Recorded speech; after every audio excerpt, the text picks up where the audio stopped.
अस्सलाम वालेकुम। अबरार रशीद आपकी खिदमत में हाजिर है और ख़बरें हैं ज़ाहिर है यूएई के हवाले से, और बड़ी अहम खबर है कि यूएई की हुकूमत ने अब फैसला किया है कि अब वहाँ पर जो प्राइवेट रिक्रूटमेंट एजेंसीज़ हैं उनको बंद कर दिया जाएगा। ये निजी रिक्रूटमेंट एजेंसीज़ वो एजेंसीज़ हैं जिनकी बदौलत आप घरों में काम करने वाली मुलाजमाओं को बुलाते थे यूएई में कानूनी तौर पर और उनको नौकरियां दिलवाते थे। अब आप सोच रहे होंगे कि इन कंपनीज को क्यों बंद किया जा रहा है, तो इस हवाले से मैं आपको बताऊंगा।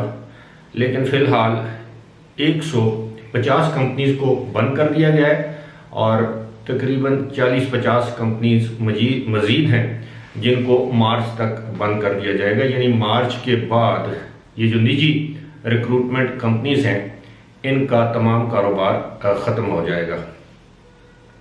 आपको याद होगा, अगर नहीं तो मैं याद दिला देता हूं कि 2018 में वहां की हुकूमत ने कानून साजी की थी जिसके तहत तदबीर सेंटर्स कायम किए गए थे जिनकी तादाद अब 54 हो गई है पूरे यूएई में।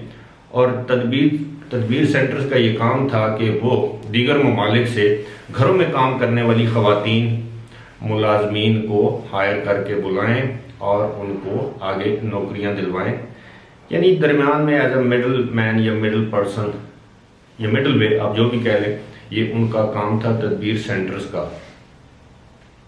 अब देखा यह गया है कि ये वहाँ की हुकूमत का ये कहना है कि गुज़श्ता चंद बरसों में कुछ ऐसे वाक़यात सामने आए हैं कि कुछ निजी कंपनियां जो दीगर ममालिक से ख़वातीन को हायर करके ले आती थीं और यहाँ पर उनको जो उनसे वादे किए जाते थे जिस तरह की मराहत के, उस तरह की मराहत नहीं दी जाती थी, उस तरह की तनख्वाहें नहीं दी जाती थीं। और अक्सर ये भी देखा है कि घरेलू हालात से तंग आकर ये ख़वातीन कॉन्ट्रैक्ट से पहले ही अपने मुल्क वापस चली जाती थीं या वो नौकरी छोड़ देती थी, जिससे एम्प्लॉयर यानी उनको काम देने वाले या घर वाले लोगों को भी मसाइल का सामना था, इन ख़वातीन को भी मसाइल का सामना था। और आलमी सतह पर इंसानी हुकूक या ख़वातीन के हुकूक पर काम करने वाली तंजीमें भी इस सारे अमल को तनकीद का निशाना बनाती थी, जिसकी वजह से अब प्राइवेट कंपनियों की अमलदारी या उनका इसमें अमल दखल जो है वो ख़त्म कर दिया गया है।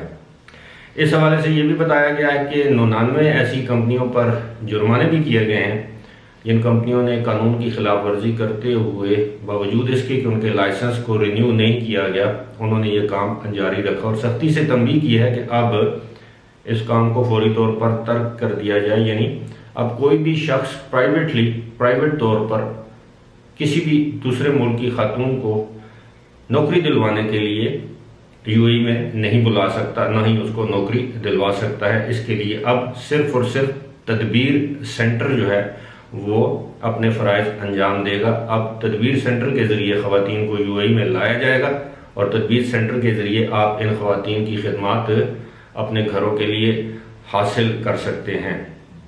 यहाँ पर यह भी बताया गया कि तदबीर सेंटर के ज़रिए जो ख़वातीन बुलाई जाएंगी, एक तो उसमें जो फ़ीस है वो कम होगी, जो भी सर्विस चार्जेस वगैरह होते हैं उस खातून को बुलाने के लिए, वीज़े के लिए, उसकी खिदमत हासिल करने के लिए।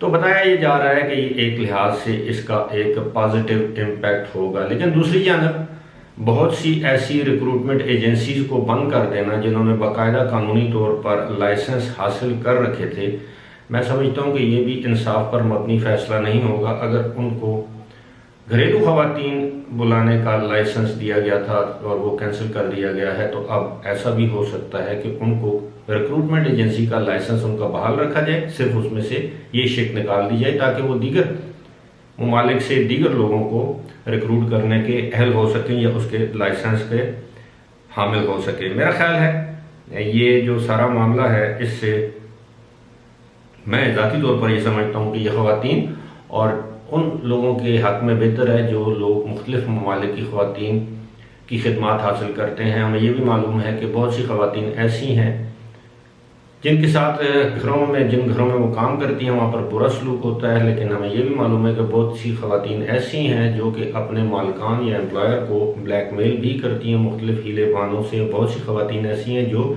चोरी में भी मुलव्वस पाई गई हैं। लिहाजा तदबीर के जरिए सारा मामला चलाने पर आए थे कि ये सारा कुछ जो सारा मामला है वो रेगुलराइज हो जाएगा। बहरहाल फिलहाल इसी के साथ मुझे दीजिए इजाज़त। खुदा हाफिज़।